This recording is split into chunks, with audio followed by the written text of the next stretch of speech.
The day passed much as the day before had done. Mrs. Hurst and Miss Bingley had spent some hours of the morning with the invalid, who continued, though slowly, to mend, and in the evening Elizabeth joined their party in the drawing-room. The loo table, however, did not appear. Mr. Darcy was writing, and Miss Bingley, seated near him, was watching the progress of his letter, and repeatedly calling off his attention by messages to his sister. Mr. Hurst and Mr. Bingley were at piquet, and Mrs. Hurst was observing their dame. Elizabeth took up some needlework, and was sufficiently amused in attending to what passed between Darcy and his companion. The perpetual commendations of the lady, either on his handwriting, or on the evenness of his lines, or on the length of his letter, with the perfect unconcern with which her praises were received, formed a curious dialogue, and was exactly in union with her opinion of each. How delighted Miss Darcy will be to receive such a letter! He made no answer. You write uncommonly fast. May you write uncommonly fast. You are mistaken. I write rather slowly. How many letters you must have occasion to write in the course of a year! Letters of business, too. How odious I should think them. It is fortunate, then, that they fall to my lot instead of yours. Pray tell your sister that I long to see her. I have already told her so once by your desire. I am afraid you do not like your pen. Let me mend it for you. I mend pen remarkably well.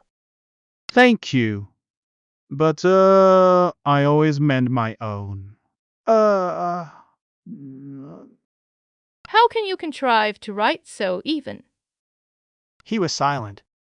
Tell your sister I am delighted to hear of her improvement on the harp. And pray let her know that I am quite in raptures with her beautiful little design for a table, and I think it infinitely superior to Miss Grantley. Will you give me leave to defer your raptures till I write again? At present I have not room to do them justice. Oh, it is of no consequence. I shall see her in January. But do you always write such charming long letters to her, Mr. Darcy? They are generally long, but whether always charming, it is not for me to determine. It is a rule with me that a person who can write a long letter with ease cannot write ill. That will not do for a compliment to Darcy, Caroline, because he does not write with ease. He studies too much for words of 4 syllables. Do not you, Darcy? My style of writing is very different from yours. Oh, Charles writes in the most careless way imaginable. He leaves out half his words and blots the rest. My ideas flow so rapidly that I have not time to express them, by which means my letters sometimes convey no ideas at all to my correspondents. Your humility, Mr. Bingley, must disarm reproof. Nothing is more deceitful than the appearance of humility. It is often only carelessness of opinion, and sometimes an indirect boast. And which of the two do you call my little recent piece of modesty? The indirect boast, for you are really proud of your defects in writing, because you consider them as proceeding from a rapidity of thought and carelessness of execution, which, if not estimable, you think at least highly interesting.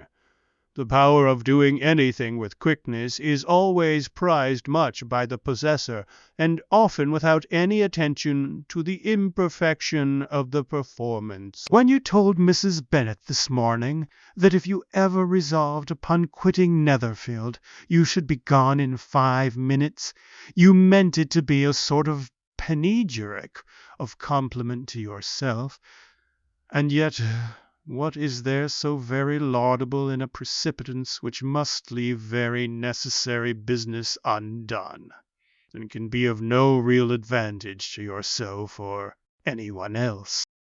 Nay, This is too much to remember at night all the foolish things that were said in the morning. And yet, upon my honor, I believe what I said of myself to be true, and I believe it at this moment. At least, therefore, I did not assume the character of needless precipitance merely to show off before the ladies. I dare say you believed it, but I am by no means convinced that you would be gone with such celerity. Your conduct would be quite as dependent on chance as that of any man I know, and if, as you were mounting your horse, a friend were to say, Bingley, you had better stay till next week, you would probably do it. You would probably not go, and at another word might stay a month. You have only proved by this that Mr. Bingley did not do justice to his own disposition. You have shown him off now, much more than he did himself. I am exceedingly gratified by your converting what my friend says into a compliment on the sweetness of my temper. But I am afraid you are giving it a turn which that gentleman did by no means intend, for he would certainly think better of me if, under such a circumstance, I were to give a flat denial, and ride off as fast as I could. Would Mr. Darcy then consider the rashness of your original intention as atoned for by your obstinacy in adhering to it? Upon my word, I cannot exactly explain the matter. Darcy must speak for himself. You expect me to account for opinions which you choose to call mine, but which I have never acknowledged. Allowing the case, however, to stand according to your representation, you must remember, Miss Bennet, that the friend who is supposed to desire his return to the house, and the delay of his plan, has merely desired it, asked it without offering one argument in favour of its propriety. To yield readily, easily, to the persuasion of a friend is no merit with you. To yield without conviction is no compliment to the understanding of either. You appear to me, Mr. Darcy, to allow nothing for the influence of friendship and affection. A regard for the requester would often make one readily yield to a request, without waiting for arguments to reason one into it. I am not particularly speaking of such a case as you have supposed about Mr. Bingley. We may as well wait, perhaps, till the circumstance occurs before we discuss the discretion of his behaviour thereupon. But in general and ordinary cases between friend and friend, where one of them is desired by the other to change a resolution of no very great moment, should you think ill of that person for complying with the desire without waiting to be argued into it?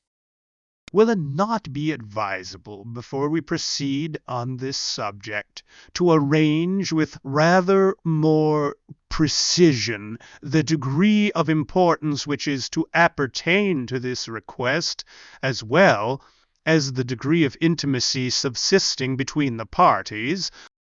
By all means, let us hear all the particulars, not forgetting their comparative height and size, for that will have more weight in the argument, Miss Bennet, than you may be aware of. I assure you that if Darcy were not such a great tall fellow, in comparison with myself, I should not pay him half so much deference. I declare I do not know a more awful object than Darcy on particular occasions, and in particular places, at his own house especially, and of a Sunday evening when he has nothing to do. Mr. Darcy smiled, but Elizabeth thought she could perceive that he was rather offended, and therefore checked her laugh.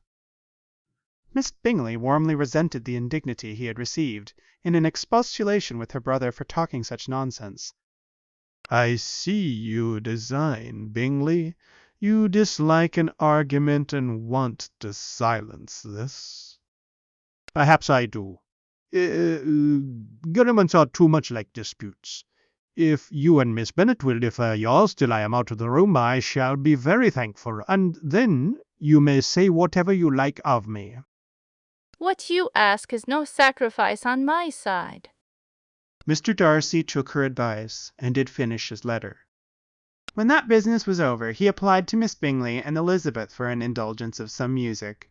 Miss Bingley moved with some alacrity to the pianoforte, and after a polite request that Elizabeth would lead the way, which the other as politely and more earnestly negatived, she seated herself.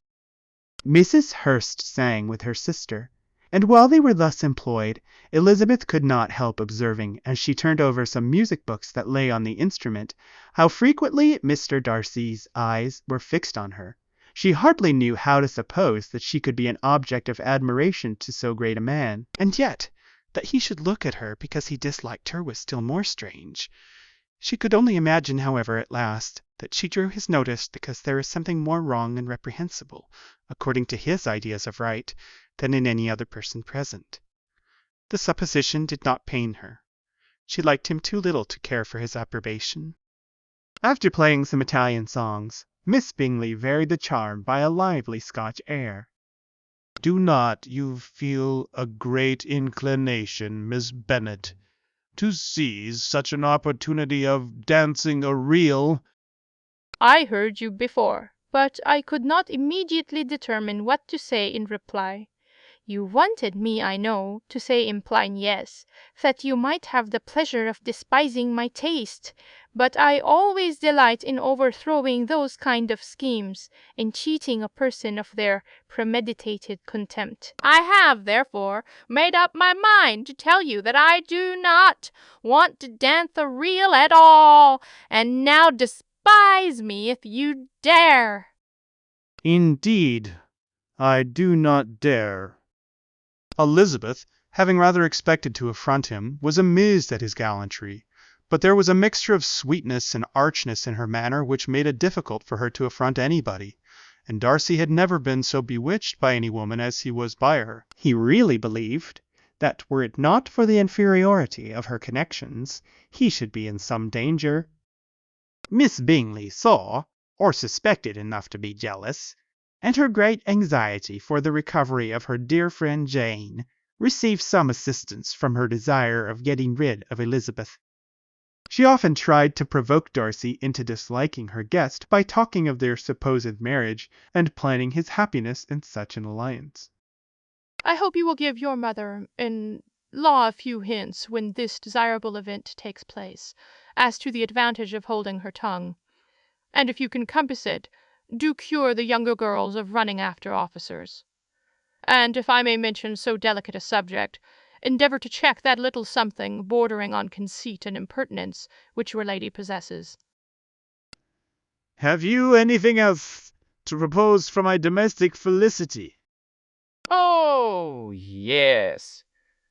To let the portraits of your uncle and Aunt Phillips be placed in the gallery at Pemberley. Put them next to your great-uncle the judge. They're in the same profession, you know, only in different lines. As for your Elizabeth picture, you must not attempt to have it taken, for what painter could do justice to those beautiful eyes? It would not be easy, indeed, to catch their expression, but their color and shape, and the eyelashes, so remarkably fine, might be copied.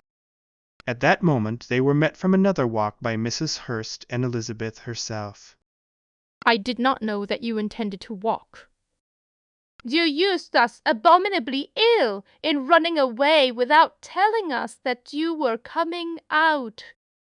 Then taking the disengaged arm of Mr. Darcy, she left Elizabeth to walk by herself.